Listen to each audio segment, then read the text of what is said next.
Jenna, I've decided to end our friendship. I wish you all the best. Bye.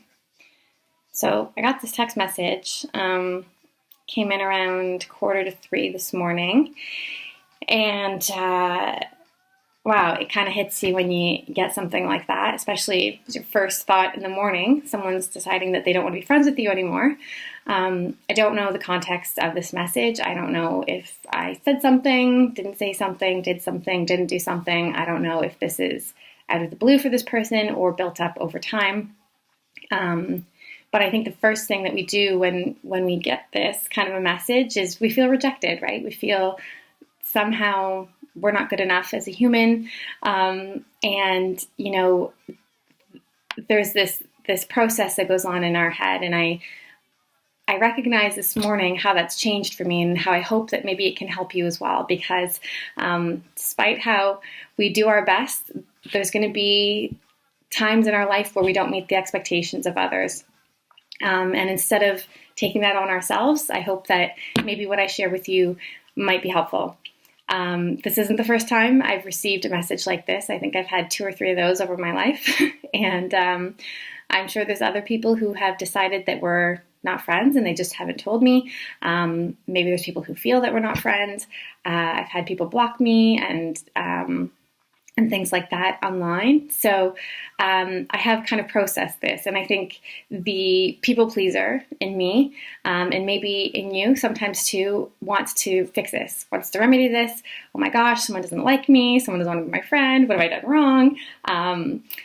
And what I've realized when I look at what I'm capable of as a human is that I'm doing the best that I can, and every one of us is doing the best that we can given what we know, what we have, and what's going on in our life.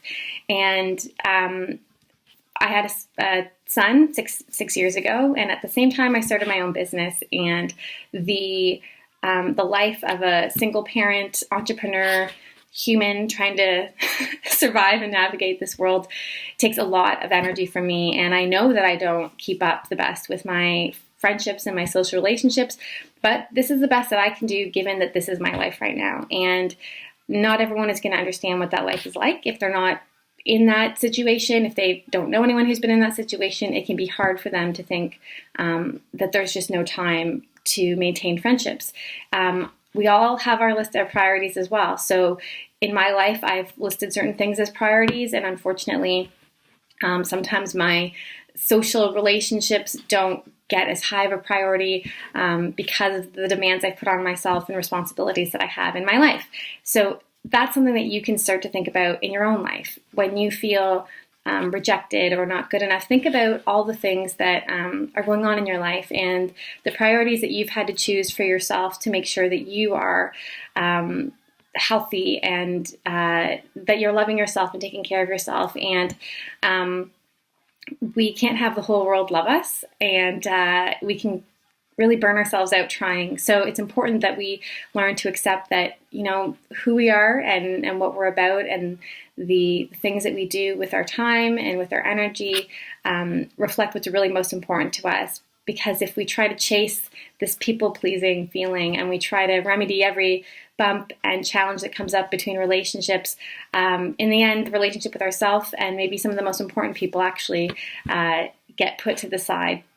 So if anyone out there feels a sense of rejection or let down or as though they're not meeting someone's expectations, before you chase the people-pleasing line of action, ask yourself if it's really that important to you to sacrifice the things that you're doing your best to maintain, to try to prove to somebody else that you're good enough and you're enough, because you are good enough and enough, doing the best you can in life on this crazy planet with all the expectations that are already thrown on us. So I hope that you are having a wonderful morning so far, or day or night, whenever you watch this. And until next time, take care of each other, but treat yourself the best.